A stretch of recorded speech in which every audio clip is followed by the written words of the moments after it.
Start करें physics हैं, physics start करें। अब मुझे आप लोग ये बताओ कि लास्ट टाइम पे हम चल कहाँ रहे थे, कहाँ तक हो गया था? एस्केप वेलोसिटी हो गया था, एस्केप वेलोसिटी हो गया था। अच्छा, एस्केप वेलोसिटी हो गया था। अब इस साइड को पूरा कॉर्नर बताओ, ऑर्बिटल वेलोसिटी का फार्मूला क्या था? एस्केप वेलोसिटी हो गया था, तो बताओ ऑर्बिटल वेलोसिटी का क्या फार्मूला था?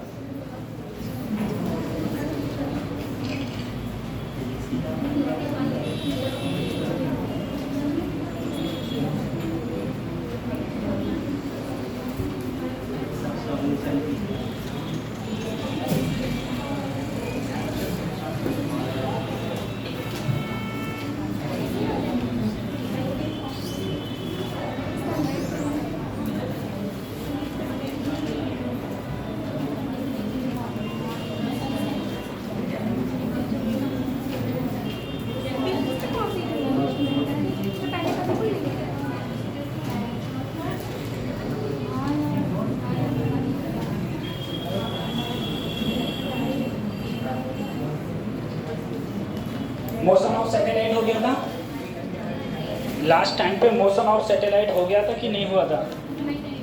नहीं हुआ था। क्या पढ़ाया था ये दिखा दो एक बार, क्या क्या पढ़ाया था?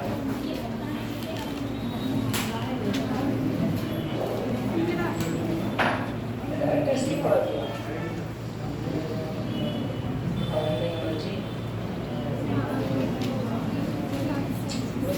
ये पढ़ा दिया, बाइंडिंग एनर्जी पढ़ा दी, एस्केप पढ़ा दिया, और कंजर्वेशन ऑफ एनर्जी,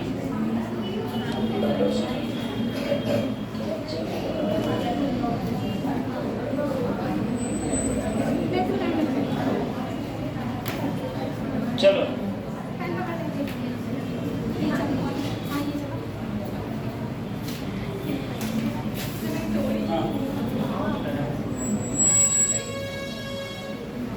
ये हो गया था। Maximum height attained by a particle, ये भी नहीं हुआ था, ये भी नहीं हुआ था, ये हुआ था लास्ट टाइम पे, है ना? Escape velocity. तो देखो एस्केप वेलोसिटी क्या होती है? एस्केप वेलोसिटी का मतलब है,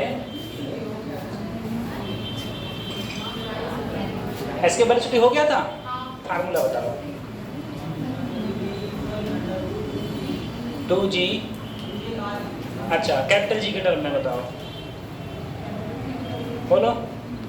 तो चलो देखो बेटा, सर एस्केप वेलोसिटी होती है वो मिनिमम वेलोसिटी, वो मिनिमम वेलोसिटी कि मैं अर्थ की सरफेस से किसी चीज को फेंकूं ऊपर की ओर, तो वो मिनिमम वेलोसिटी जिससे कि मैं किसी भी बॉडी को अर्थ की सरफेस से ऊपर की ओर फेंकता हूं तो वो लाइफ में कभी भी वापस, या फिर जो हमारा अर्थ का ग्रेविटेशनल फील्ड है उस अर्थ के ग्रेविटेशनल फील्ड से बाहर निकल जाए, ग्रेविटेशनल फील्ड से कहाँ निकल जाए?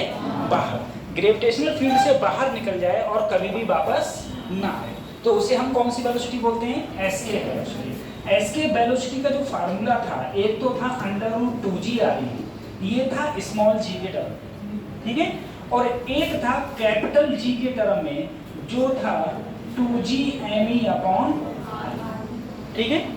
अब इस वाले फार्मूला में अगर तुम देखोगे तो जो एस्केप वेलोसिटी है वो बॉडी के मास पे डिपेंड नहीं करती है, बॉडी के मास पे डिपेंड नहीं करती है, ठीक है, बॉडी के मास पे डिपेंड, और ना ही एंगल पर करती है।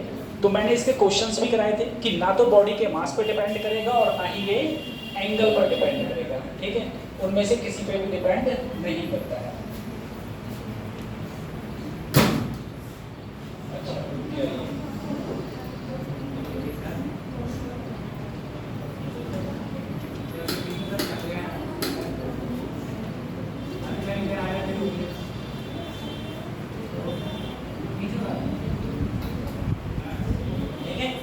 तो ये किस पे डिपेंड नहीं करेगा?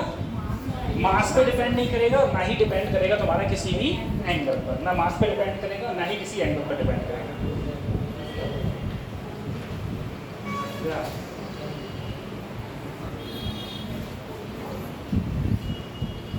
अब देखो अगला है एस्केप एनर्जी। एस्केप एनर्जी क्या है?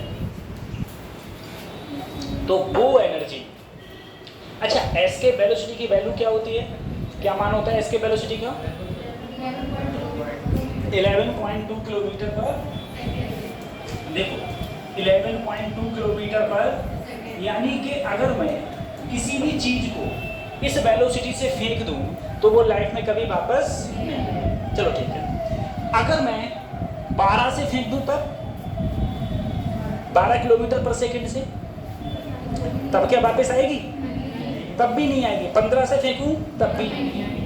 इससे कम ना हो, जैसे मैंने कहा मैंने 11 किलोमीटर पर सेकंड से किसी चीज को ऊपर की ओर फेंका तो वो वापस आ जाएगी। लेकिन अगर 11.2 से क्या ना हो, कम ना हो, ज़्यादा हो कोई दिक्कत नहीं है, लेकिन अगर इससे कम वेलोसिटी होगी तो कभी भी कम वेलोसिटी होगी तो वापस आ जाएगी। ठीक है, इतनी हो या इससे क्या हो, ज़्यादा। अब देखो, अगर किसी भी चीज़ की वेलोसिटी होती है तो जाहिर सी बात है सर उसकी काइनेटिक एनर्जी भी होती है। वेलोसिटी होगी तो उसकी काइनेटिक एनर्जी भी होगी। सर जो एनर्जी, तो देखो वो एस्केप एनर्जी का मतलब है वो मिनिमम एनर्जी जिससे मैं किसी भी ऑब्जेक्ट को फेंकूं तो वो कभी भी वापस ना आए, फिर से कहाँ चले जाए, इन्फिनिटी पर, या फिर किससे बाहर चले जाए, ग्रेविटेशनल फील्ड से। ठीक है, जो अर्थ का ग्रेविटेशनल फील्ड है उससे कहाँ निकल जाए, बाहर। तो क्या कहा गया है इसमें, कहा गया है the minimum energy given to a particle in form of kinetic energy so that it can escape from gravitational field। ये कहाँ से, escape का मतलब है ग्रेविटेशनल फील्ड के बाहर। ठीक है, ग्रेविटेशनल फील्ड के बाहर चला जाए तो उसे हम क्या बोलेंगे, एस्केप एनर्जी। अब तुम बोले कि सर अगर मैं एस्केप एनर्जी की बात करूंगा, एस्केप एनर्जी की बात करूंगा, फार्मूला हो जाएगा 1/2 mv, लेकिन मेरे वेलोसिटी यहाँ पर कौन सी वेलोसिटी लगेगी, escape velocity. Sir escape velocity के दो फार्मूला थे, फिर से देखो, √2gre और साथ में √2gme/। अगर मैं इसके स्क्वायरिंग कर दूं तो अंडर रूट गायब हो जाएगा, तो मैंने यहाँ से स्क्वायरिंग करी और अंडर रूट गायब कर दिया तो यहाँ पर आया। ठीक है, 2 से 2 काट दिया तो कितना बचा, mg। यहाँ पर ये स्मॉल m किसका मास है, ऑब्जेक्ट का, जिस ऑब्जेक्ट को तुम फेंक रहे हो, या फिर सर मैं ये वाली वेलोसिटी अगर लूंगा, ये वाली वेलोसिटी, ठीक है, ये वाली वेलोसिटी लूंगा तो फार्मूला कितना आएगा, देखो इसका अगर मैं स्क्वायरिंग करूंगा तो अंडर रूट गायब हो जाएगा, 1/2 m ऐसे ही, इसकी जगह पर रूट गायब किया 2gme/। ठीक है, 2 से 2 कट गया, आंसर कितना आया, gme/m/। समझ आ रही है? तो जो मेरी आई एस्केप एनर्जी वो मेरी इतनी है, एस्केप एनर्जी इतनी है। ठीक है, अब मैं तुमसे कुछ क्वेश्चंस पूछता हूँ। सबसे पहले मैंने कहा मेरे पास में 2 पार्टिकल्स हैं, एक मेरे पास मान लो ये पेन है और एक मेरे पास में कोई भारी ऑब्जेक्ट है। ठीक है, और मैं उसे अर्थ के ग्रेविटेशनल फील्ड से बाहर निकालना चाहता हूँ। ठीक है, एक का मास ज़्यादा, एक का मास कम। ठीक है, तो किसको ज़्यादा वेलोसिटी दूँ, किसको कम वेलोसिटी दूँ कि वो अर्थ के ग्रेविटेशनल फील्ड से बाहर निकल जाए। तो वेलोसिटी क्या रहेगी, सेम रहेगी, वेलोसिटी क्या रहेगी। लेकिन मैं ये कहूँ किसकी एस्केप एनर्जी ज़्यादा होगी, तो जिसका मास ज़्यादा होगा उसकी एस्केप एनर्जी ज़्यादा होगी।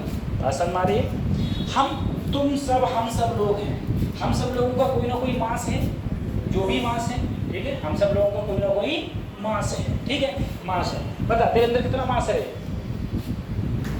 हाँ 52 मास है, और किसी के अंदर है 52 है। गधों में एक बार और बताया तुम लोगों के लिए, ठीक है, हाँ ध्यान रखा करो, मास नहीं है वो, क्या है तुम्हारा वेट। ठीक है, वेट क्या होता है एम जी। एम क्या आया 52 बटे, अगर जी को 10 मानूंगा तो तुम्हारे अंदर मास कितना है 5.2 किलोग्राम। 5 पॉइंट, तो देखो तुम्हारा 5.2 किलोग्राम, इनका मास कितना है 5.2, जी का मान 9.8। एम जी क्या यही वेट नहीं हो गया, ये क्या हो गया weight. M G into R E 6.4 into 10 की पावर, अगर तुम इतने जूल एनर्जी दे दो इनको, इतने जूल एनर्जी दे दो तो ये अर्थ का ग्रेविटेशनल फील्ड छोड़ के कहाँ निकल जाएंगे, बाहर निकल जाएंगे। ठीक है, सही है। जो भारी होगा, जिसमें वजन ज़्यादा होगा, जिसका वेट ज़्यादा होगा, उसको ज़्यादा एनर्जी की रिक्वायरमेंट होगी, जिसका कम होगा उसको कम एनर्जी की। तो एस्केप एनर्जी का दो फार्मूला, एक तो एम जी आर ई, एक G M E M upon R. ये G M E M upon R E अभी एक बार जब हम लोग प्लैनेट्स पढ़ेंगे, ठीक है, तो प्लैनेट्स की काइनेटिक एनर्जी में भी यही फार्मूला आएगा फिर से एक बार। ठीक, ये वाला उदाहरण इसको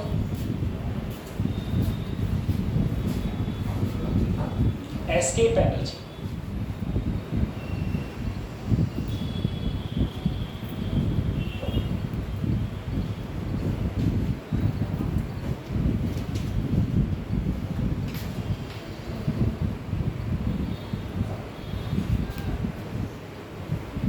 पूरी क्लास में कोई मुझे ये बात बता सकता है कि अर्थ के सेंटर पर ग्रेविटेशनल पोटेंशियल क्या होगा?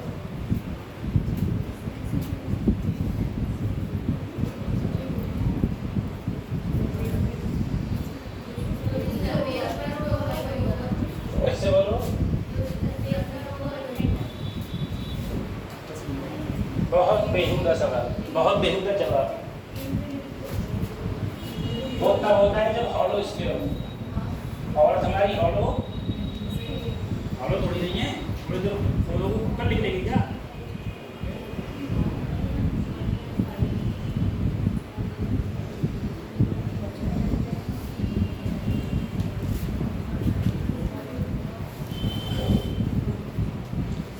लिख लिया? अगले वाले ठीक।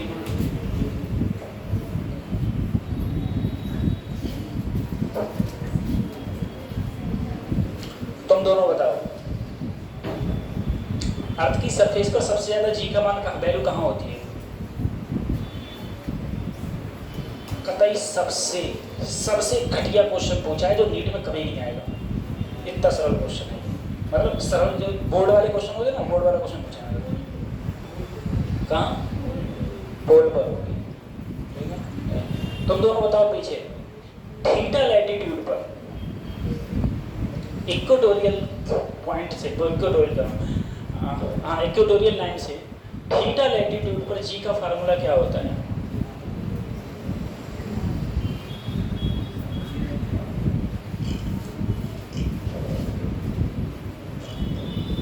सही सही बताइए। एक 10 दिन से फिजिक्स बंद है, का फिजिक्स भाई कहाँ देखी कहीं हैं? बोलो, इसके अगले बच्चियां लड़कियां बताओ, डी डेप्थ पर जी का फार्मूला क्या होता है? और आप तो दोनों महानुभाव थे ही नहीं, बेशक हम एक महीने से आई नहीं रहे थे, हमसे कैसे पूछ सकते क्वेश्चन है? कहाँ गए थे तुम लोग?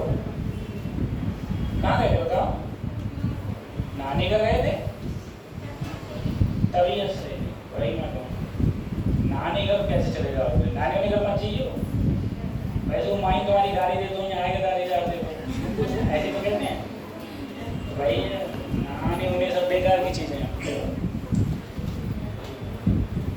तुम बताओ डी डेप्थ, तो हाँ डी डेप्थ पर बेटा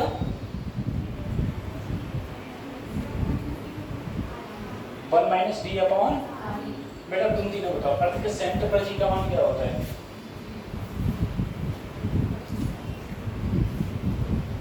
अर्थ के सेंटर पर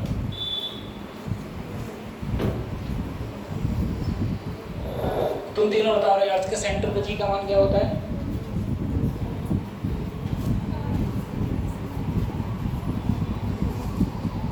क्या होता है?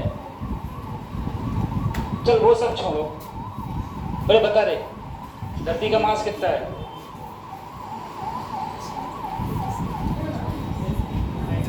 दर्दिये पर खड़े हो, दर्दिये को मांसना पड़ता तो दर्दी पर बोझ हो फिर तो। हाँ यही है। ठीक, देखो छोड़ो, अगले बढ़ो, इस तरफ कर रहा हूँ।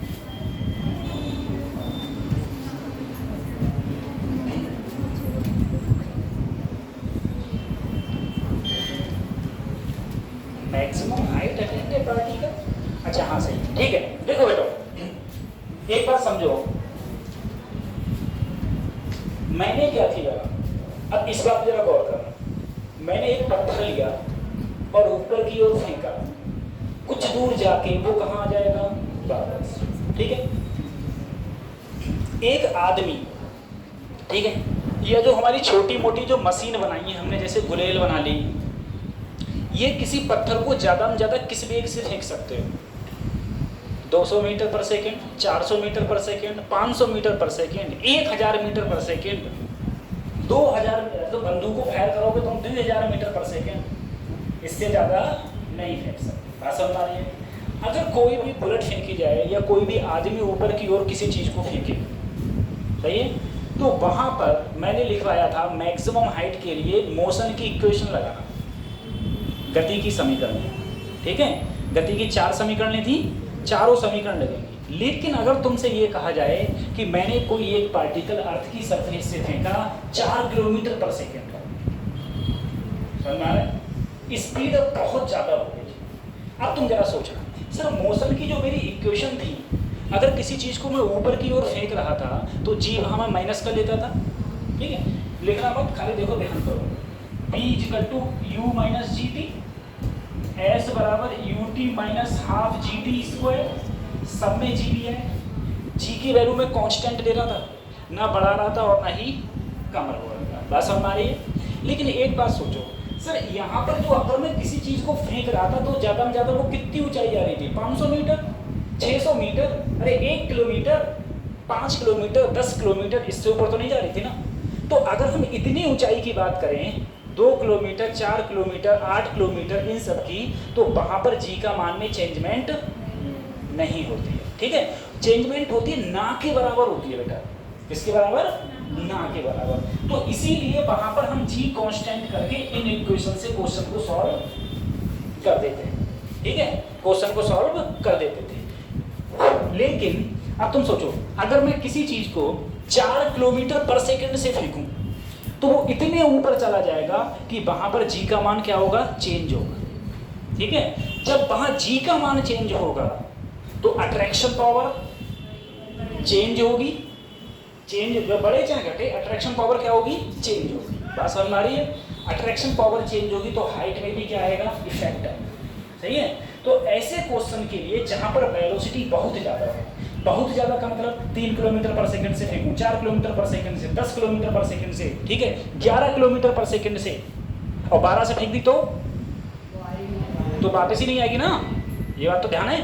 अगर इतने किलोमीटर पर सेकंड से हो तो वहां पर हम क्या करेंगे? तो देखो सर, मैंने अर्थ लिया, अर्थ की सरफेस से, अर्थ की सरफेस से, अर्थ की सरफेस से मैंने किसी पार्टिकल को ऊपर की ओर फेंका। यहाँ पर जो वेलोसिटी दी मैंने क्या मान ली? b मान ली। ठीक है, अब मैंने कहा ये जो b का मान है वो लेस देन है 11.2 किलोमीटर पर सेकंड। ठीक है, 11.2 किलोमीटर पर सेकंड से क्या है? कम। अगर मैंने किसी से फेंका, अब ये एक हाइट तक जाएगी, उसके बाद इसकी वेलोसिटी बेटा क्या हो जाएगी? जीरो। अरे एक हाइट तक जाएगी, उसके बाद इसकी वेलोसिटी क्या हो जाएगी? जीरो। एक हाइट पर जाके इसकी वेलोसिटी जीरो हो जाती है, पता है ना? हाँ, 11.2 से कम से फेंकूंगा तो एक हाइट पर जाके वेलोसिटी क्या हो जाएगी? इतना समझ में आ रहा है? अब देखो बेटा, मान लो ये पॉइंट था A और ये पॉइंट था, और ये जो हाइट है ये कितनी है? बात समझ में आ रही? इसकी जो त्रिज्या है वो कितनी है? त्रिज्या कितनी है? अब कैसे करेंगे इसे? हम करेंगे कंजर्वेशन ऑफ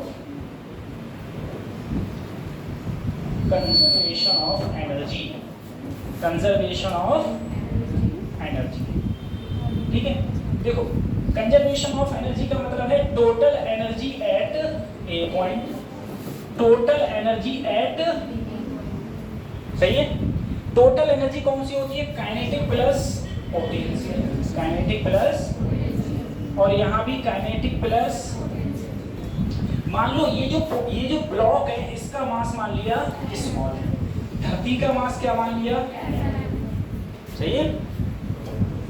अब बताओ, अगर मेरा मास m है तो मेरी पोटेंशियल एनर्जी कितनी है इस समय? अगर मेरा मास m है तो मेरी इस समय पोटेंशियल एनर्जी कितनी है? ग्रेविटेशनल पोटेंशियल एनर्जी कितनी है?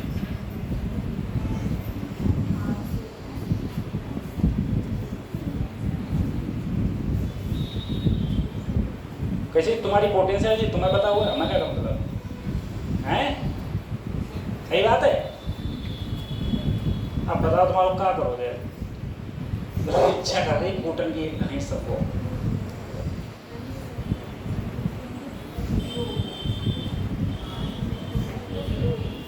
मेरा मास m है, मेरी ग्रेविटेशनल पोटेंशियल एनर्जी कितनी है इस समय?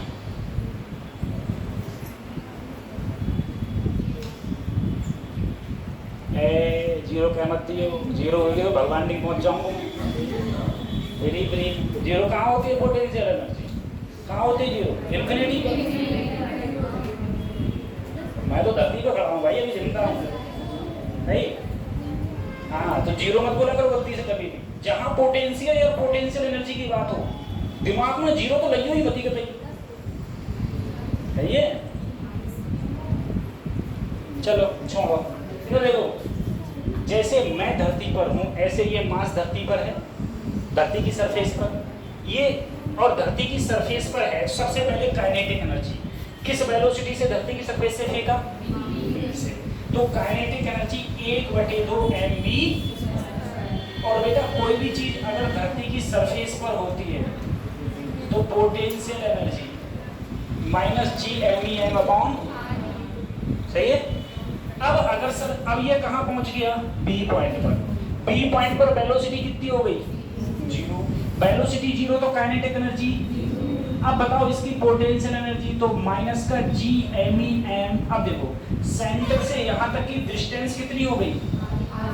re प्लस, बस re प्लस। अब देखो सर इन दोनों में m कॉमन है, b² upon 2 plus minus minus plus minus g upon re। यहाँ पर g upon re plus m से m कट गया। इसको उधर ले दो, इसको उधर ले गए तो दोनों में g कॉमन हो गया। यहाँ बचा 1 अपॉन re प्लस h, और ये इधर आके हो गया, अच्छा माइनस भी कॉमन लिया है मैंने, माइनस कॉमन नहीं लूँगा, माइनस तो इसलिए लगा, ठीक है। ये इधर आके हो गया प्लस का 1 अपॉन b²/2 g यहाँ एलसीएम ले लिया, re प्लस h, तिरछी गुणा re की इससे re, इसकी इससे re प्लस re से re कट गया, re से re कट गया तो यहाँ 2 की गुणा उधर कर दो, तो b² बराबर 2g ऊपर क्या बचा? h। नीचे देखो इन दोनों में से अगर इसमें से भी मैं re को बाहर निकाल दूं तो re² और यहाँ बचा 1 प्लस h अपॉन, अब सभी देखो g अपॉन re², ये हो गया स्मॉल g अपॉन re², ये बन गया स्मॉल g। तो ये आ गया b² बराबर 2gh upon 1 plus h upon, या वेलोसिटी बराबर √2gh 1 प्लस h अपॉन। अगर तुमको ये डेरिवेशन से कोई मतलब नहीं है, तुम्हें बस इतना फार्मूला याद रखना है कि अर्थ की सरफेस से अगर b वेलोसिटी से किसी भी ऑब्जेक्ट को थ्रो किया जाता है तो वेलोसिटी का फार्मूला b बराबर √2gh बटे 1 + h अपॉन, बस इतना याद रखना है, ठीक है, इतना याद रखना है। क्या हो गया? बाकी से मतलब नहीं है, बाकी नहीं, खाली ये याद रखना है, ठीक है। अब एक बात बताओ, मैंने किसी भी चीज को, जरा सोचो,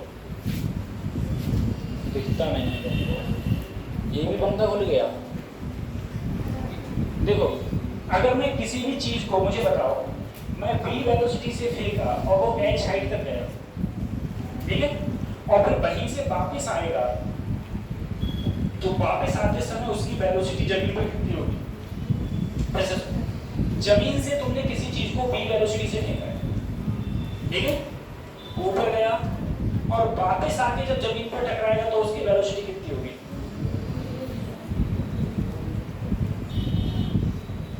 कितनी होगी?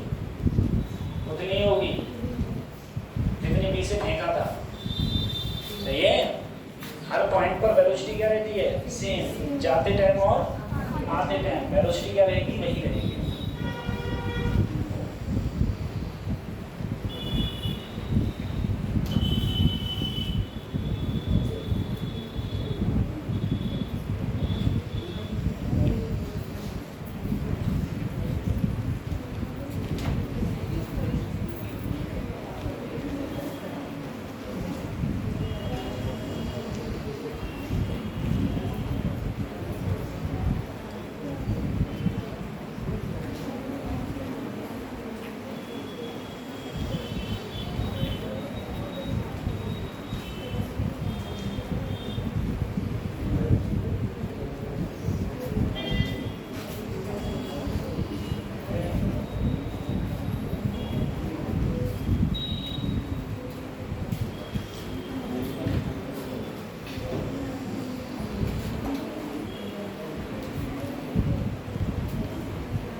नोट डाउन हो गया?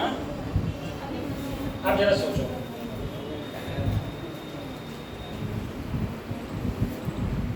अगले वाले, अगले वाले, किसी को सी टाइप का चार्जर, सी टाइप का, सी टाइप का चार्जर लाया है? नहीं लाया?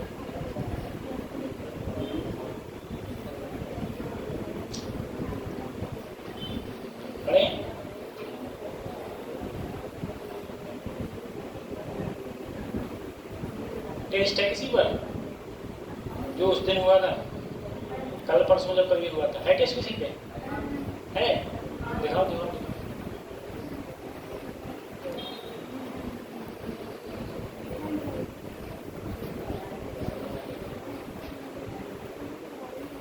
ये ठीक है,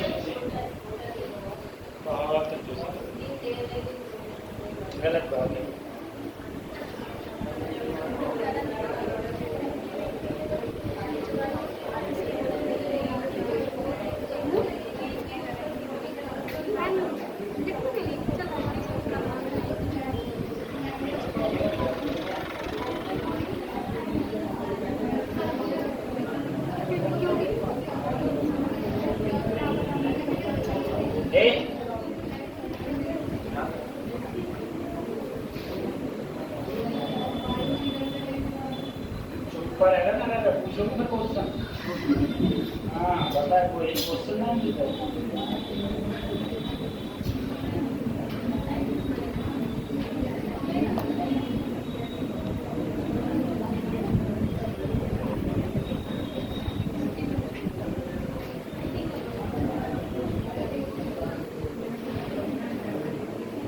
पेपर देखते हैं, सिंपल माइक्रोस्कोप लाए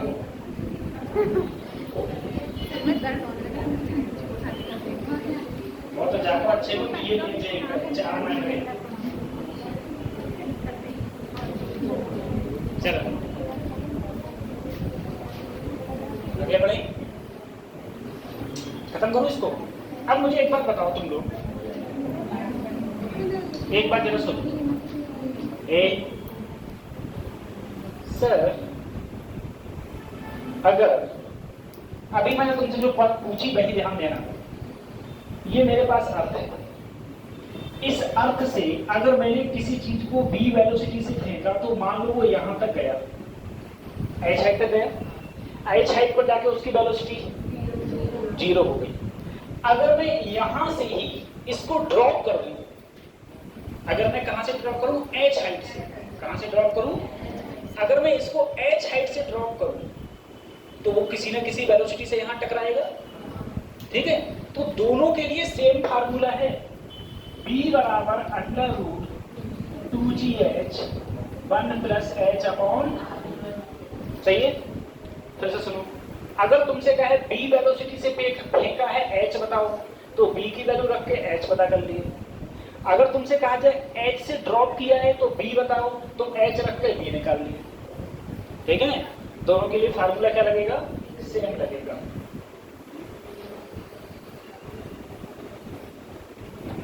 अच्छा ये क्वेश्चन हो गया था ना, हाँ ये हो गया था। ये देखो, binding energy of an object of mass m placed on surface of the earth, कहाँ रखा हुआ है, अर्थ की सरफेस पे। अगर अर्थ की सरफेस पर रखा हुआ है तो बाइंडिंग एनर्जी क्या होगी, तो मैंने तुम्हें लिखवाया था बाइंडिंग एनर्जी का फार्मूला क्या होता है, मॉड ऑफ टोटल एनर्जी, सही है। अगर कोई ऑब्जेक्ट अर्थ की सरफेस पर रखा हुआ है तो उसकी काइनेटिक एनर्जी क्या होगी, काइनेटिक एनर्जी क्या होगी, पोटेंशियल एनर्जी क्या होगी, माइनस का gm अपॉन, समझ में आ रही है, यही तो पोटेंशियल एनर्जी होगी। लेकिन यहाँ पर आंसर स्मॉल जी की तरफ में ना कैपिटल जी की तरफ में आओगे, किसमें है, स्मॉल जी में। तो तुमको क्या करना है, माइनस का gm अपॉन आर। तो बेटा आर से ऊपर गुणा आर से, और ये क्या बन गया, स्मॉल जी। तो माइनस स्मॉल gm और साथ में देखो ये वैल्यू स्मॉल जी बन गई, ठीक है, स्मॉल जी। अब सर जी इसका क्या लगा दो, मॉड। मॉड का मतलब क्या होता है, अंदर माइनस तो बाहर प्लस, और अंदर प्लस तो बाहर प्लस ही, ठीक है। हाँ माइनस 2 का 2, लेकिन 2 का भी प्लस का तो प्लस रहेगा, लेकिन माइनस का क्या हो जाएगा, ठीक है। तो इसका माइनस का देखो, अगर मैं बाइंडिंग एनर्जी में रखूंगा तो मॉड ऑफ माइनस mg, ये माइनस किस में बदल जाएगा, प्लस में, सही है। ये फार्मूला, ये इस प्रकार से आंसर आ जाएगा। तो वैसे भी अभी तुमने पढ़ी थी एस्केप एनर्जी, क्या पढ़ी थी, एस्केप एनर्जी, ठीक है। अर्थ की सरफेस पर एस्केप एनर्जी क्या है, वो मिनिमम एनर्जी जिससे कि कोई भी बॉडी अर्थ के सरफेस से, अर्थ के ग्रेविटेशनल फोर्स से कहाँ निकल जाए, समझ आ रहा है। वो भी तो बाइंडिंग एनर्जी ही है। और बाइंडिंग एनर्जी क्या है, वो एनर्जी जिससे कि कोई भी बॉडी ग्रेविटेशनल पुल से कहाँ निकल जाए, एक ही बात है, सही है। लगो तो अभी मैंने निकाला था, नहीं निकाला था, देखो mgr अभी निकाला है, mgr, दो फार्मूला निकलवाए थे, एक mgr और एक निकलवाया था gmem अपॉन r, ठीक है। तो ये हो जाएगा, इसके अगले बढ़े,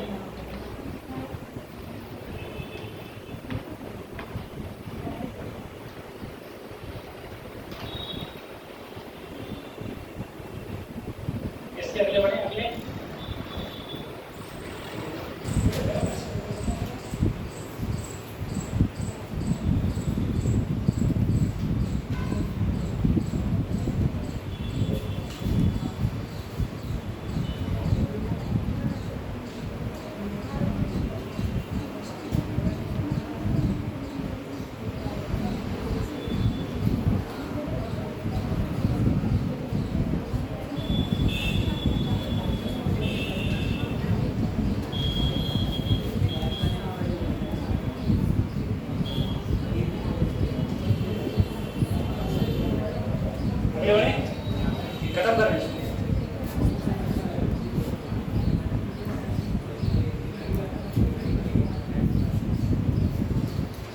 एक चीज और देखो,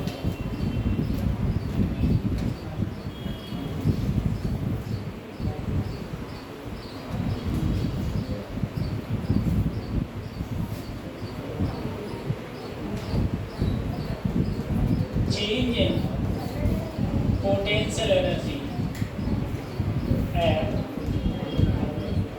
हाइट। देखो, अगर मैं किसी हाइट पर, अर्थ की सरफेस से किसी हाइट पर जाता हूं तो चेंज इन पोटेंशियल एनर्जी क्या होगी, ठीक है।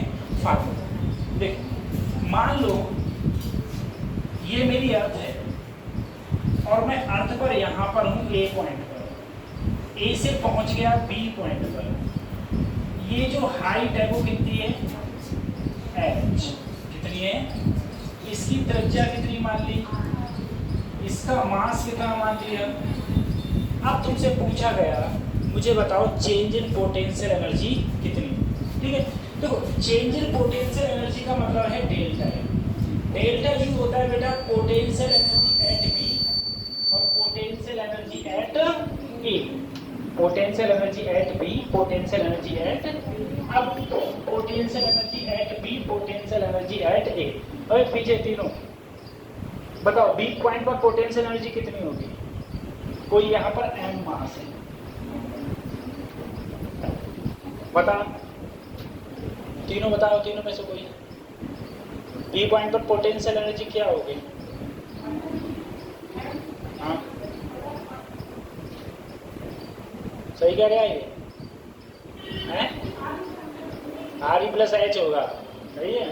क्या होगा, माइनस का जी एम ई एम, और यहाँ से यहाँ तक हाइट कितनी है, are E plus H, H minus, ठीक है, माइनस। अब से आप बोलोगे साइड में, ठीक है। ए पॉइंट पर पोटेंशियल एनर्जी कितनी होगी, ठीक, ये बोले सर माइनस का G M E M upon, अब ये हाइट, अब ये कितनी रहेगी सर, इन दोनों में G M E M common हो गया, यहाँ बचा माइनस का 1/RE plus minus minus 1/GME,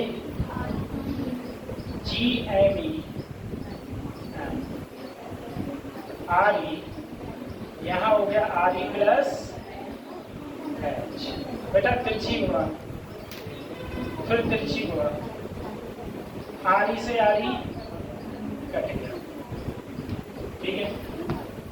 GMEM H, बेटा इस RE को बाहर निकालो तो ये क्या हो गया, RE², यहाँ बचा 1 प्लस एच अपॉन, अब देखो सर ये बन गया मेरा, ये बन गया मेरा स्मॉल जी, तो m और ये स्मॉल जी h upon 1 plus h upon 1 plus h upon, ठीक है। ये होता है चेंज इन पोटेंशियल एनर्जी का फार्मूला, ठीक है। चेंज इन पोटेंशियल एनर्जी का फार्मूला होता है mgh/1 plus h upon 3, mgh/1 plus h upon 3, ठीक है। अब आप पांचों दे दिया, बताओ पांचों।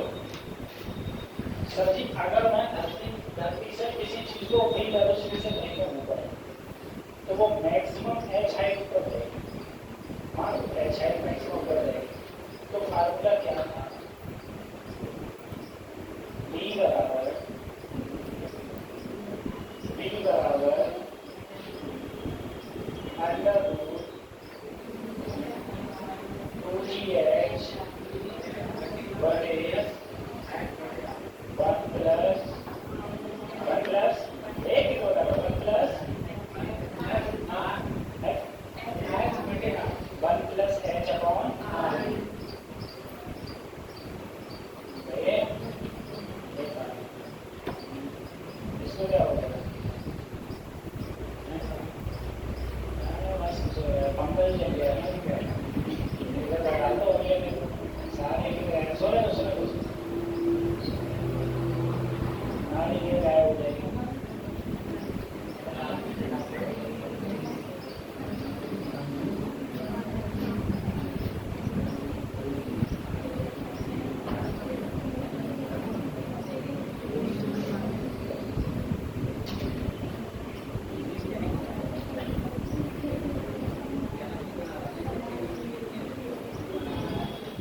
पोटेंशियल एनर्जी का फार्मूला क्या हो गया, mgh बटे 1 प्लस एच अपॉन, और b वेलोसिटी से अगर किसी चीज को फेंका जाए तो under root 2gh upon 1 plus H upon, ठीक है, ये फार्मूला हो गया।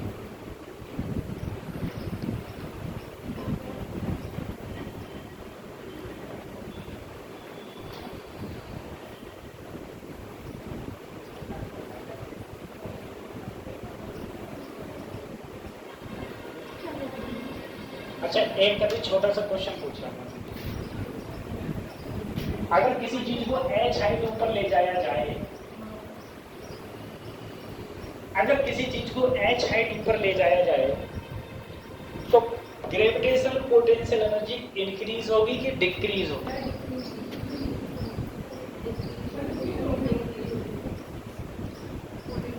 अच्छा, कितने बच्चे कह रहे हैं इंक्रीज, कितने बच्चे कह रहे हैं डिक्रीज? पहले डिक्रीज वाले, एक तो बोलना पड़ेगा, ये नहीं हम न्यूट्रल हम बोलेंगे देंगे दोनों में, एक पे हाथ उठाना पड़ेगा सभी को, ठीक है, तो दोनों में से एक पे। अच्छा, डिक्रीज वाले कितने परसेंट है यार? ये डिक्रीज वाले हैं, और इंक्रीज वाले तुम सबने तो हाथ ही नहीं उठाया था। इंक्रीज वाले डिक्रीज वाले, चलो सही है, ठीक है, अब सही है। अब हम तुमसे करते हैं बात। अच्छा, एक बार बताओ,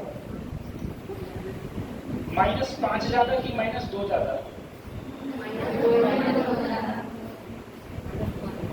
-5 ज्यादा। बताओ कौन ज्यादा, -5 कि -2? सबको समझ में आ रहा है -2 ज्यादा क्यों है? सबको समझ में आ रहा है ना? अच्छा, अब तुम देखो, तुम लोगों को अपनी गलती है, इधर देखो, माइनस का g m upon RE plus, और धरती की सरफेस पर माइनस का g m अपॉन, सही है। अब यहाँ देखो, अब देखिए तुम समझो, सर जी ज्यादा से भाग दिया है तो ये वैल्यू कम होगी भाई, नीचे RE प्लस H ज्यादा से भाग दिया है, ज्यादा से भाग दिया है तो ये वैल्यू क्या होगी, और ये वैल्यू क्या होगी, ज्यादा, सही है।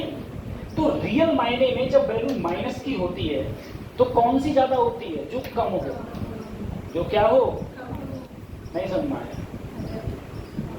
इतना देखो, फिर से देखो, नीचे मैंने किससे भाग किया है, RE प्लस, यहाँ पर किससे भाग है, यानी कि मैंने ज्यादा से भाग किया है।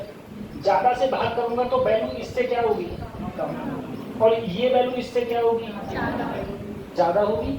तो ये है कम और ये है, लेकिन किसमें है दोनों, माइनस। अब यहाँ देखो कौन सी कम है कौन सी ज्यादा, तो ये कम है और ये क्या है, और दोनों किसमें है, और वैसे रियलिटी में बड़ी कौन सी है, कम वाली बड़ी है, नहीं बड़ी है?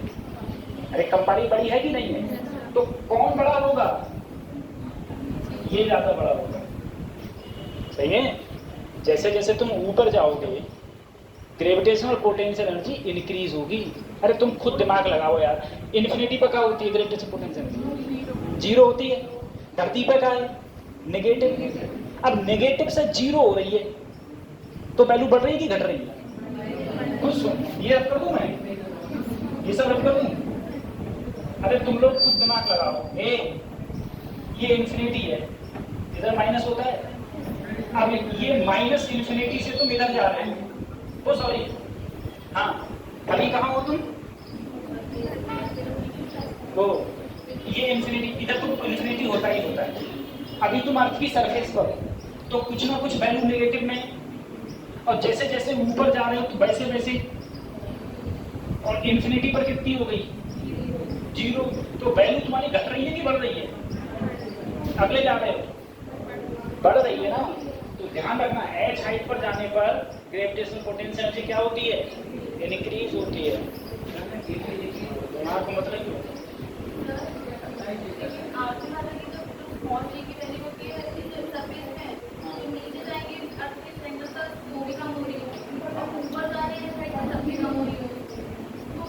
वो तो स्मॉल चीज है।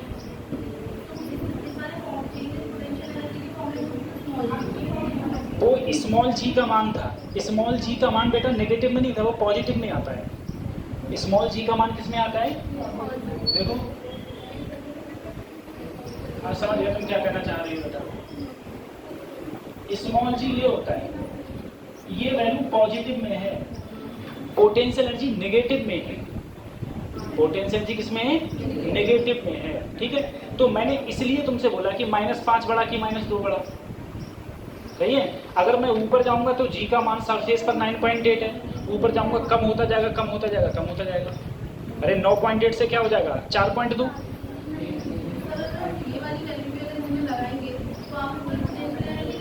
नेगेटिव में आएगी, तो नेगेटिव में आएगी। अच्छा मुझे एक बार बताओ, एक बात सुनना, ये मेरी धरती और ये धरती है, सभी लोग देखो, यहाँ पर जी का मान 9.8 चाहिए, यहाँ पर पोटेंशियल एनर्जी मान लो, पोटेंशियल एनर्जी माइनस का mg माइनस में है। ठीक है, यहाँ पर वैल्यू 9.8 है, और यहाँ पर कोई भी मैंने मान ली ऐसे कोई x वैल्यू मान ली, या ऐसे मान लो x नहीं 50 मान के चलो 50 है, लेकिन किसमें है?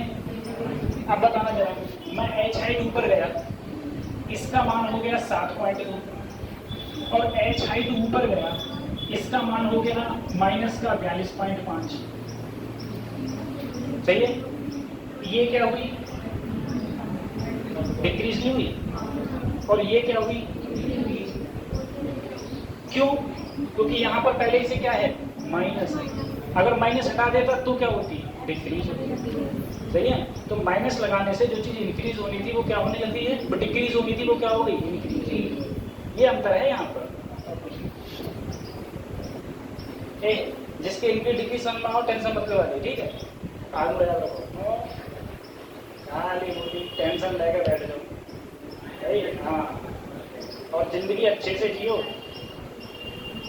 जिंदगी जितनी जियो मस्त होके जियो। ये मत देखो कोई बंदा हमारे बारे में क्या कह रहा है, कोई हमारे बारे में क्या सोच रहा है, क्या नहीं सोच रहा है, कोई फायदा ना है। बंदारी जैसे रहो, अपने में खुश रहो। हाँ, कि दुनिया हमारे बारे में क्या सोचेगी, तो अगर ये भी तुम सोचोगे तो वो तुम्हारे बारे में क्या सोचेगा। तो इसलिए दुनिया तुम्हारे बारे में क्या सोचती है क्या नहीं सोचती है, हमेशा खुश रहो, हैप्पी रहो, जिससे कि दूसरा वाला भी सोचे ये बंदा मस्त है, कभी इतना खुश रहता है, कोई टेंशन नहीं है। लेकिन टेंशन लेंगे, लेकिन उसके साथ भी मेहनत करो, ठीक है? क्योंकि हम लोग ह्यूमन जो है वो एक सामाजिक प्राणी है, हम लोगों को समाज को लेके चलना पड़ता है। तो कोई भी काम करो तो ऐसा मत करो जिससे कि तुम्हारे घर वालों को बुरा लगे। ठीक, मैंने तुम लोगों से 1-2 मिनट सुन लो फिर पढ़ाएंगे। मैंने तुम लोगों से बोला है, सबसे पहली बात यह है, अपने माँ बाप का दिल मत दुखाओ कते। तुम सो रहे हो और सो के रात में भी तुम्हारे पापा तुमसे कहते हैं पानी लेके आओ, तो ये मत सोचो अरे ये रात में नींद खराब करती। जिस दिन तुम्हारे मन में ये धारणा आ गई, उसी दिन से तुम्हारा पतन स्टार्ट है। पतन जानते हो, डाउनफॉल तुम्हारा स्टार्ट है, चाहे फादर हुए चाहे मदर हुए। ठीक है, सभी बच्चों के लिए मदर और फादर का फुल रिस्पेक्ट करो जितनी कर सकते हो, अगर ज़िंदगी में पैसे वाले बनना है, ज़िंदगी में सफल बनना है तो। और लड़के लोग, तुम्हें ज़िंदगी में अगर कभी भी सफल बनना है, एक तो ये हो ही गया। दूसरी बात ये है, अगर तुम्हें ज़िंदगी में कभी सफल बनना है तो एक बात याद रखना, चाहे तुम्हारी बहन हुई चाहे कोई और लड़की हुई, लाइफ में ये कसम खा लेना कि जब तक जिंदा रहेंगे किसी लड़की को ना तो अपशब्द बोलेंगे, जब अपशब्द नहीं बोलेंगे तो कभी उसके ऊपर हाथ भी नहीं उठाएंगे। सही है, समझ में आ रहा है? चाहे बहन हुई तुम्हारी, ठीक है, चाहे कोई और रिलेशन होगी, लड़की तुम्हें गाली दे जा तो कोई दिक्कत नहीं, और चिपक थोड़ी आ जाएंगी, है ना? और अगले बढ़ो, अपना काम देखो, क्या जरूरी है। ठीक, हाँ नहीं, कुछ लड़कियाँ उद्दंड होती हैं, ऐसे नहीं भाई, यहाँ पर तो हर प्रकार के बच्चे होते हैं ना। लेकिन अगर कोई तुमको गाली दे जाए तो उसको सुन लो और आगे बढ़ जाओ, कोई मतलब नहीं, ठीक है, किसी प्रकार से। लेकिन अपने जीवन का ये लक्ष्य बना लो कि जब तक जिंदा रहेंगे तब तक किसी भी लड़की पर और किसी पर हाथ नहीं उठाए, ठीक है? सफल हो जाओगे और मस्त जिंदगी काटो आराम से। ये मत सोचो कि मेरे पास ये नहीं है, वो नहीं है, वो नहीं है, सब कुछ है। भगवान ने इतना सब कुछ दिया है बहुत। ठीक, कल की बात थी, मुझे एक मेरे टीचर थे, मुझे ऑर्गेनिक केमिस्ट्री पढ़ाई थी IIT के। ठीक, जितेंद्र शर्मा नाम था उनका। ऑर्गेनिक केमिस्ट्री पढ़ाई थी और बहुत बेहतरीन टीचर थे। इतने बेहतरीन टीचर थे कि क्लास में ही याद हो जाता, सब कुछ क्लास में ही याद हो जाता था पूरा तरीके से। ठीक है, और अच्छे थे, डॉक्टर थे और पढ़ाते थे। तो और उनकी जो वाइफ थी वो एक्ट्रेस थी, बहुत सारे टीवी सीरियल में काम कर रखा था वो। कल मैं देख रहा था कौन कौन से कुमकुम भाग्य और पता नहीं 70 प्रकार के नाटक है, उन सब में उन्होंने काम कर रखा था, कुछ मूवीज़ में भी वर्क किया था ये सब। अब क्या हुआ, उनकी वाइफ थी मुंबई शूटिंग में और वो बाहर गए हुए थे किसी काम से। 2 लड़के थे, ठीक है, दोनों लड़के घर में आराम से मस्त सो रहे, सुबह स्कूल जाने वाले छुट्टी। पैसा था, बहुत पैसा था। अब उसमें हो गया शॉर्ट सर्किट, मकान फ्लैट में, ठीक है, पैसे वाले लोग फ्लैट में रहते हैं, फ्लैट में हो गया शॉर्ट सर्किट।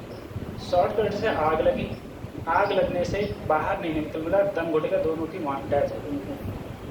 2 ही बच्चे थे, दोनों की डेथ हो गई। सही है, तो बुरा लगा, मुझको ही बुरा लगा, क्योंकि वो बंदा बहुत अच्छे थे, दोनों लोग काफ़ी अच्छे थे। मैं तो काफ़ी बार मिला था, पढ़े थे, तो जब पूरी साल पढ़े थे उनसे तो एक अट्रैक्शन हो ही जाता है अच्छा।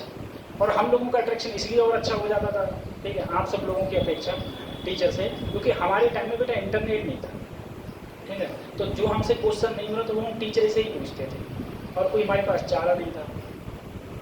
और अब तो दुनिया की हर चीज़ प्रेजेंट तुम्हारे मोबाइल में, ये चीज़ पढ़ गई।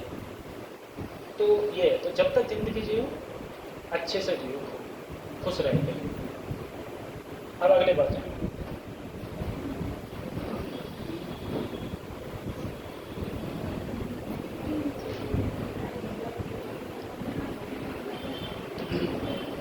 एक घड़ी गलत हो गई, रुक गई है।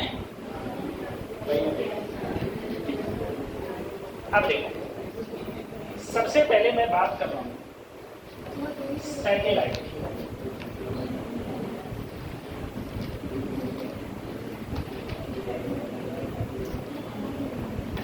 बेटा सैटेलाइट 2 प्रकार के होते हैं। एक होते हैं तुम्हारे एक होता है तुम्हारा आर्टिफिशियल और एक होता है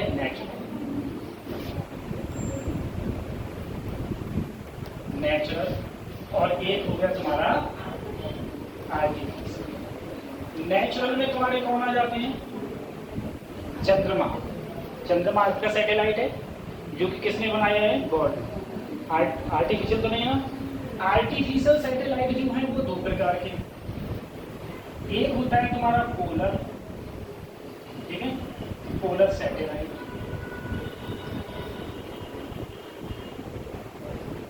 एक होता है तुम्हारा जियो स्टेशन।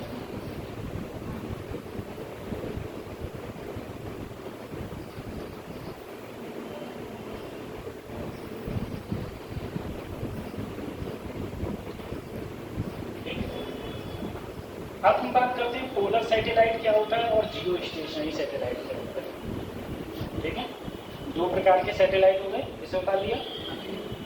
ठीक, अभी उतार लिया।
ये देखो, ये हमारी अर्थ है, ठीक है, ये अर्थ। अब इस अर्थ पर मैंने कहा कि सैटेलाइट तुम्हारे दो प्रकार के हैं, एक पोलर सैटेलाइट और एक जियो स्टेशनरी सैटेलाइट, ठीक है। अब देखो पोलर क्या होता है और जियो स्टेशनरी सैटेलाइट क्या होता है। एक सैटेलाइट ऐसा है, अर्थ मेरी घूम रही है, अर्थ हमारी घूम रही है, ठीक है। अगर अर्थ घूम रही है हमारी,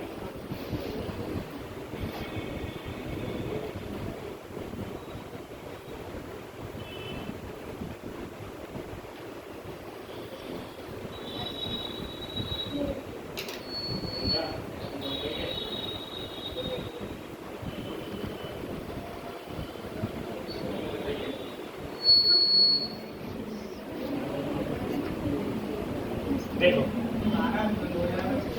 अब नहीं घूम रही है, अब घूम रही है, ठीक है। ये अर्थ हमारी घूम रही है। अब इसमें दो सैटेलाइट है, एक होता है जियो स्टेशनरी और एक है हमारा पोलर, ठीक है। अब हम लोग सोचेंगे एक एक सैटेलाइट के बारे में।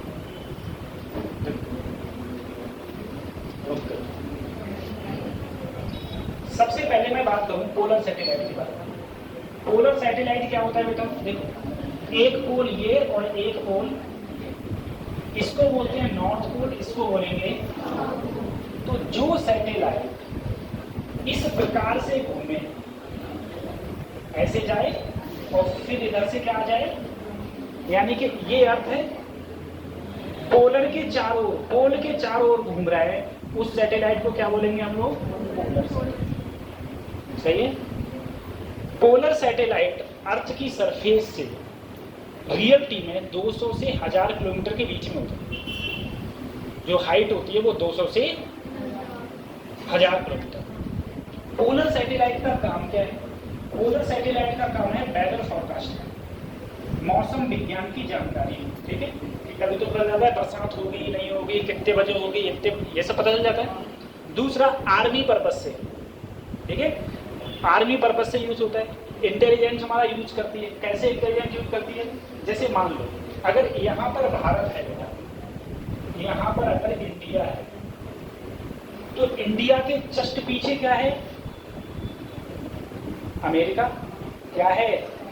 तो ये सैटेलाइट जब इंडिया से गुजरेगा तो पीछे किससे गुजरेगा? अमेरिका से। तो हमें इंडिया भी दिखेगा, और तो हमारा जब सैटेलाइट होते हुए जा रहा है, हम तो अमेरिका को देखेंगे, देखेंगे नहीं देखेंगे? तो हमें अमेरिका की भी जानकारी मिलेगी। और ऊपर क्या होने बेटा? रसिया। कौन है? हम तो रसिया को देखेंगे। इधर पाकिस्तान, उसको भी देखेंगे, ठीक है। जितने देश हैं सबको देखते हुए जाएंगे, तो उससे हमें और देशों की भी क्या मिलती है? जानकारी। और देशों की जानकारी कैसे? जैसे मान लो कोई हवाई अड्डा बन गया है, तो पता चल जाएगा अच्छा यहाँ हवाई अड्डा बन गया, ठीक है। और जो बेटा ये पोलर सैटेलाइट है, इसके अंदर जो कैमरास लगे हुए होते हैं, इनकी पावर इतनी ज़्यादा होती है कि तुमने अगर अपनी घड़ी रख दी ग्राउंड में, तो वो सैटेलाइट ये देख के बता देगा कि तुम्हारी घड़ी में इतना टाइम हो गया है, सही है। और जो वो कैमरास होते हैं, तुम कहोगे सर जी ऊपर भी आ जाएंगे बादल, अब बता देगा, तब भी बता देगा, ठीक है। बादल को तब भी बता देगा, इतना ज़्यादा उसका पावर होता है। सर ये कौन सा सैटेलाइट हो गया? पोलर। एक होता है जियो स्टेशनरी, समझ रहे हैं? अब जियो स्टेशनरी सैटेलाइट समझो। जियो स्टेशनरी सैटेलाइट का मतलब ये है, जैसे मान लो यहाँ पर मेरा इंडिया है, इस इंडिया से यहाँ पर सैटेलाइट है, हाइट पर क्या है? सैटेलाइट। अब जितना अर्थ घूमेगी, अर्थ वहाँ पर ऐसी है, अर्थ घूम रही है जितना, उतना ही कौन घूम रहा है? सैटेलाइट, ठीक है। अब तुम सोचो, जैसे मैंने कहा अर्थ और ये सैटेलाइट, जितना मैं घूम रहा हूँ उतना ही कौन घूम रहा है? सैटेलाइट। तो जितना मैं घूम रहा हूँ उतना ही सैटेलाइट घूम रहा है, तो मुझे ये लगेगा मेरे रिस्पेक्ट में ये क्या है? स्टेशनरी। क्या है? रुका हुआ। बात समझ आ रही है? बताओ, मुझे बताओ, तुम्हें ये डिजिटल बोर्ड रुका हुआ क्यों दिख रहा है? धरती क्या मेरी घूम नहीं रही है? घूम रही है। जितना तुम घूम रहे हो उतना ही ये घूम रहा है, तो तुमको ये क्या लग रहा है? रुका हुआ। बात समझ आ रही है? तो जितना रोटेशन, जितना एंगल का रोटेशन अर्थ का होता है उतना ही सैटेलाइट का होता है, और सैटेलाइट दूर होता है। तो हमको ये लगता है कि ये सैटेलाइट क्या है, हमारे रिस्पेक्ट में रुका हुआ। इसीलिए स्टेशनरी का मतलब क्या होता है, रुका हुआ। इसीलिए उस सैटेलाइट को हम लोग बोलते हैं जियो स्टेशनरी सैटेलाइट। और जियो स्टेशनरी सैटेलाइट की जो हाइट होती है वो अर्थ की सरफेस से 36,000 किलोमीटर होती है। कितनी होती है? हाँ, अर्थ की सरफेस से जो हाइट होती है वो उसकी होती है 36,000 किलोमीटर।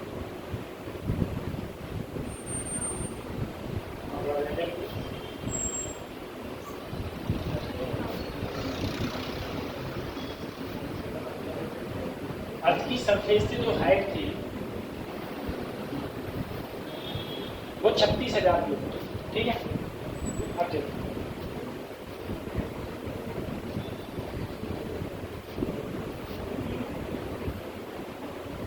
वो सैटेलाइट बता दिया था तुमने। तो दो प्रकार के सैटेलाइट थे, एक का तुम्हारा पोलर और एक का तुम्हारा। अब हम एक एक करके बात कर रहे हैं। पहले हम बात कर रहे हैं पोलर सैटेलाइट। देखो, पोलर सैटेलाइट का मतलब हो गया मेरी अर्थ हो गई, और अर्थ के चारों ओर कौन घूम रहे हैं, सैटेलाइट। ठीक है, अब तुम सोचना, अगर मैं इस इमेज को चेंज करके ऐसे लिखूं, यहां पर मेरा सैटेलाइट है,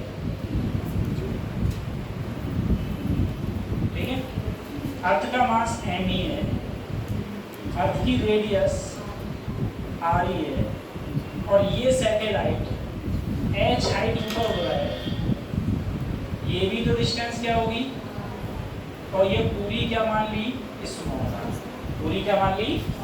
अब ये सैटेलाइट ऐसे हो रहा है,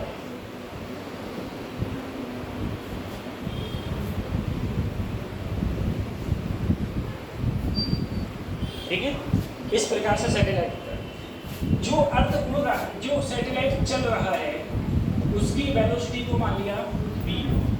v नॉट होता है तुम्हारा, इसे हम लोग ऑर्बिटल वेलोसिटी बोलते हैं। ठीक है, ऑर्बिटल वेलोसिटी। अब देखो सर, ये जाहिर सी बात है, अर्थ में भी क्या है, मास, और सैटेलाइट में भी क्या है, दोनों एक दूसरे पर कौन सा लगा रहे होंगे, ग्रेविटेशनल फोर्स। ग्रेविटेशनल फोर्स लग रहा होगा, और ये चल रहा है, सर्कुलर मोशन में चल रहा है, इसके कारण इस पर बाहर की ओर क्या लग रहा होगा, सेंट्रीफ्यूगल फोर्स, सेंट्रीफ्यूगल। और देखो जरा सोचना, सर अंदर की ओर लग रहा है Fg और बाहर की ओर लग रहा है सेंट्रीफ्यूगल। अगर अंदर वाला ज्यादा हो गया बाहर वाले से तो ये सैटेलाइट धरती पर आके गिर जाएगा, बाहर वाला ज्यादा हो गया अंदर वाले से तो ये सैटेलाइट धरती के बाहर निकल जाएगा। लेकिन ऐसा होता नहीं है, क्यों? क्योंकि इधर वाला फोर्स उधर वाले के क्या होता है, बराबर। जब दोनों बराबर होते ना तो ये अंदर आता है ना ये बाहर जाता है, और उसी से घूमता रहता है। इसका मतलब ये हो गया कि Fg किसके बराबर है, Fc। सर Fg क्या होता है, g, अर्थ का मास, सैटेलाइट का मास m अपॉन इन दोनों के बीच की दूरी स्मॉल r वाली है, स्मॉल r का Fc होता है m, वेलोसिटी है v नॉट स्क्वायर अपॉन एक r से एक m से। अब बताओ v नॉट स्क्वायर बराबर यहाँ बचा जी एम ई अपॉन, तो v नॉट बराबर under root G M E upon, सही है, आ गया। सर अगर मैं r की जगह लिखना चाहूँ under root G M E R E plus, सही है, आर ई प्लस एच, ठीक है। अब जरा देखिए, मैं इधर कर रहा हूँ, सर अगर मैं ये कहूँ एच की वैल्यू बहुत कम है आर ई से, एच की वैल्यू बहुत, मान लो एच की वैल्यू बहुत कम है आर ई से, अगर बहुत कम है तो मैं ये कहता हूँ मान लो एच मेरा लगभग जीरो के, अगर मैंने इसे जीरो कर दिया तो बी नॉट बराबर under root G M E upon, अब अब मैंने क्या किया, GAB अपॉन RE से ऊपर मल्टीप्लाई RE से, ये क्या बन गया, स्मॉल g, ठीक है। अगर मैं स्मॉल g की वैल्यू रखूं 9 RE की वैल्यू रखूं 10 की पावर, तो मेरा आंसर आता है 7.9 किलोमीटर। यानी कि अगर ये अर्थ के पास में घूम रहा है, अर्थ के कौन सा सैटेलाइट, पोलर सैटेलाइट, तो इसकी जो स्पीड है ना वो 7.9 किलोमीटर पर सेकेंड है। कितनी स्पीड है, और इसे हम लोग बेटा क्या बोलते हैं, V0 हमारा क्या होता है, orbital velocity, orbital velocity V0 होता है ऑर्बिटल। हाँ,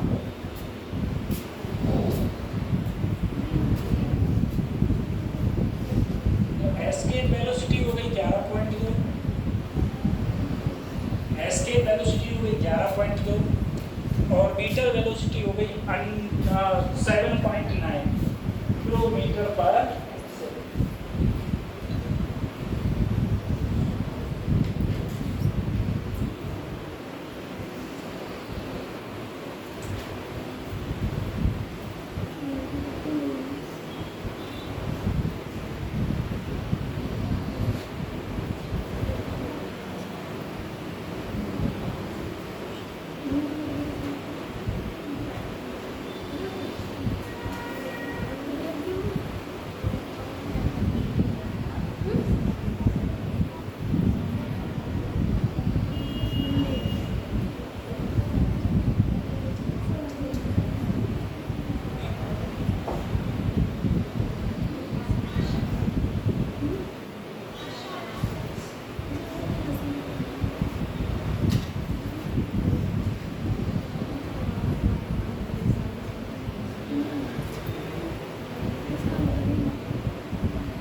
इसके अगले पढ़ें।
बता लिया।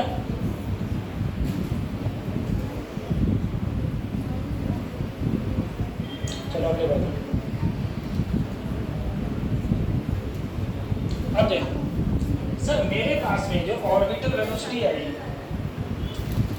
अब जरा सोचो, कोई सैटेलाइट अगर किसी अर्थ के ही चारों ओर घूम रहा है तो उसका कुछ ना कुछ टाइम पीरियड भी होगा, कुछ ना कुछ क्या होगा, टाइम। तो मैं अगर कहूँ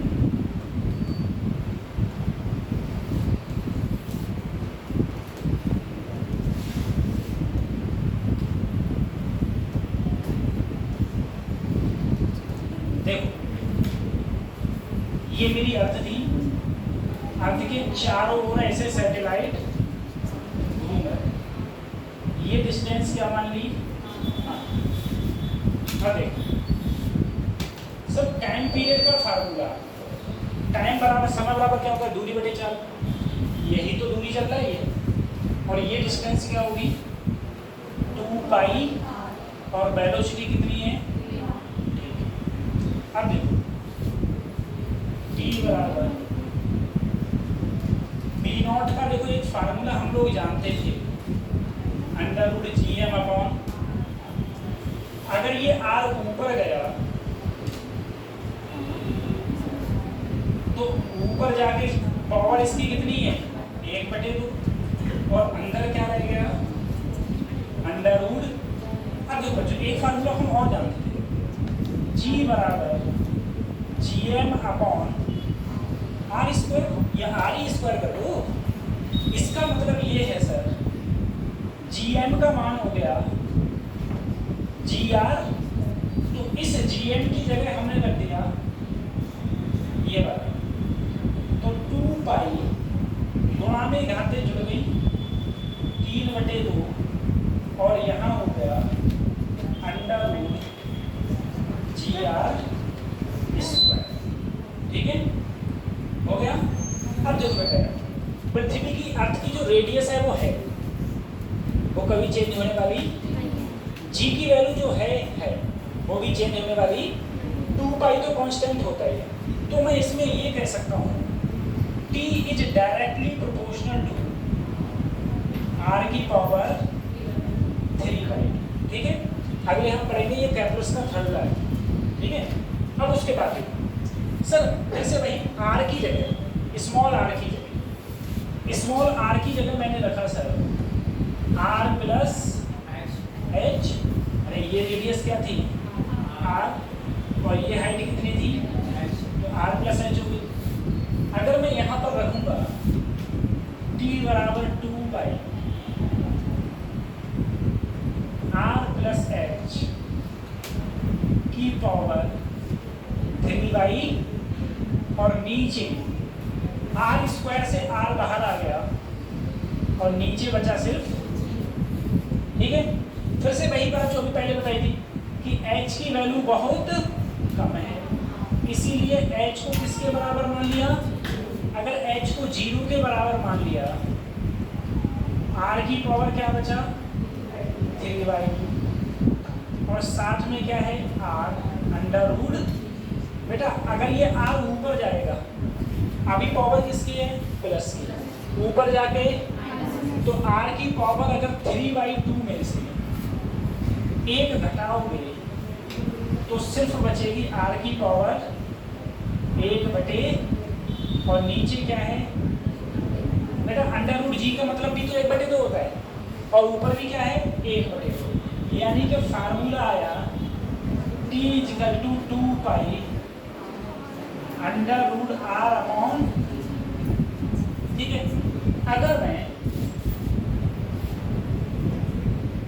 R का मान रखूं 6.4 × 10 की पावर, G का मान रखा तो जो टाइम पीरियड आता है 84 या फिर 1.4, ठीक है। ये वैल्यू रखने पर जब आप कैलकुलेशन करोगे और वैल्यू रखोगे तो ये आंसर आता है, ठीक। तो कोई भी सैटेलाइट जो अर्थ के पास में है तो वो अर्थ का एक चक्कर 1.4 घंटे में या फिर 84.6 मिनट में लगा लेता है।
उतार लिया, उतार लिया, रख लिया करें।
उतार लिया।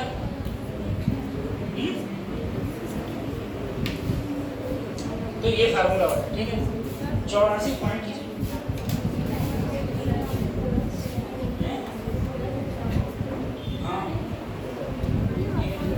देखो ये तो T=2 pi under root RE upon G।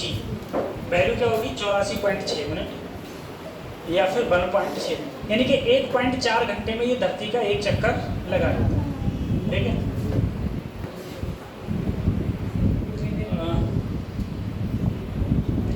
ये अर्थ का एक चक्कर लगाने में 1.4 घंटे लगाता है, 1.4 घंटे, ठीक है। अब अगले बात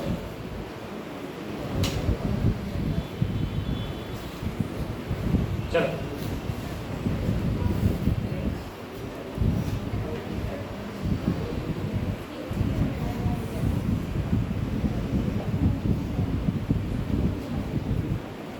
देखो अब कोई भी सैटेलाइट अगर घूम रहा है तो उसकी कुछ ना कुछ क्या होगी एनर्जी। जैसे मान लो अर्थ के चारों ओर अगर कोई सैटेलाइट घूमेगा, अर्थ के सेंटर से डिस्टेंस क्या मान ली, कोई सैटेलाइट घूम रहा है, वेलोसिटी कितनी है v0, वेलोसिटी कितनी है। तो अगर मैं कहूँ टोटल एनर्जी, बताओ टोटल एनर्जी का फार्मूला क्या होता है, काइनेटिक एनर्जी प्लस, अब मैं काइनेटिक एनर्जी का फार्मूला निकालूं तो 1/2 mv², और सर जो v की वैल्यू थी सैटेलाइट के लिए वो अंडर रूट gm अपॉन, और उसका अगर मैं स्क्वायर कर दूं, उसका स्क्वायर कर दूं तो फार्मूला क्या आएगा, g capital M small m upon, किसका फार्मूला हो गया काइनेटिक एनर्जी, किसका हो गया काइनेटिक एनर्जी। अब देखो पोटेंशियल एनर्जी, ये धरती की सरफेस से सेंटर से कितनी दूर है r, तो पोटेंशियल एनर्जी का फार्मूला माइनस का g, अर्थ का मास सैटेलाइट का मास अपॉन, ठीक है। तो ये जो फार्मूला आया ये आया मेरा काइनेटिक एनर्जी का, और ये जो फार्मूला आया ये मेरा आया पोटेंशियल एनर्जी। अब मैं बात कर रहा हूँ टोटल एनर्जी, इसकी टोटल एनर्जी क्या होती है, kinetic energy plus, kinetic energy कितनी है Gmm अपॉन, पोटेंशियल एनर्जी है Gmm अपॉन, अगर इसमें से ये घटाओगे जो कि तुमको घटाना आना चाहिए तो माइनस Gmm अपॉन ये फार्मूला, ठीक है। अब तुम इसमें कुछ गजब की चीजें देखो, गजब की चीज ये है, टोटल एनर्जी ये लिखी हुई है, ठीक है। अब जरा सोचो, टोटल एनर्जी मेरी ये है, एक बार जरा देखना इधर सर, टोटल एनर्जी का फार्मूला है माइनस का जी एम एम अपॉन ये है, सही। अब मुझे बताओ, अगर मैं माइनस से इधर मल्टीप्लाई करूंगा तो माइनस से इधर नहीं करूंगा, कर दिया। अब ये क्या है, काइनेटिक एनर्जी, ये क्या है, तो सर ये किसके बराबर हो गया, काइनेटिक, तो माइनस टोटल एनर्जी किसके बराबर है, काइनेटिक एनर्जी।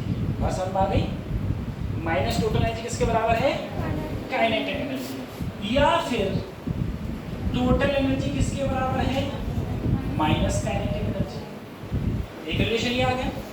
अब दूसरा रिलेशन देखो, दूसरा रिलेशन ये है, मेरे पास में ये टोटल एनर्जी है, फिर से फार्मूला देखो, टोटल एनर्जी का माइनस का जी एम एम अपॉन, सही। अब देखा, अगर मैं 2 से इधर मल्टीप्लाई करूं तो 2 से इधर भी तो करूंगा, कर दिया, 2 से 2, तो 2 टोटल एनर्जी किसके बराबर आएगी, माइनस का जी एम एम अपॉन, और ये किसके बराबर होती है देखो, तो इसका मतलब ये हो गया 2 टोटल एनर्जी बराबर, यानी कि टोटल एनर्जी किसके बराबर है, पोटेंशियल एनर्जी बटे। अब देखो क्या होगा, एक बार जरा देखना, टोटल एनर्जी किसके बराबर है, माइनस काइनेटिक एनर्जी, और टोटल ही एनर्जी किसके बराबर थी, बहुत इंपॉर्टेंट रिलेशन है, बहुत इंपॉर्टेंट रिलेशन है ये, ठीक है। काफी बार पूछा गया है कि क्या रिलेशन है। अब पूछेगा कैसे, जैसे तुमसे कह दिया बताओ काइनेटिक एनर्जी, अगर उसने कह दिया 5 इलेक्ट्रॉन वोल्ट है, तो टोटल क्या होगी, तो काइनेटिक में माइनस से गुणा कर दो, -5 इलेक्ट्रॉन, -5। अब जैसे उसने कहा मेरी पोटेंशियल एनर्जी 10 इलेक्ट्रॉन वोल्ट है, तो टोटल क्या होगी, तो 10 को 2 से भाग कर दो, 10 को यहाँ पर 10 रखो और 2 से क्या कर दो। अगर तुम्हें ये दिया है तो ये निकाल लोगे, ये दिया है तो ये निकाल लोगे, ये दिया है तो ये, सब कुछ निकल आएगा। यानी कि अगर तुम्हें एक एनर्जी दी है तो तुम काइनेटिक भी निकालो, पोटेंशियल भी निकालो, और सारी की सारी एनर्जी तुम निकाल सकते हो।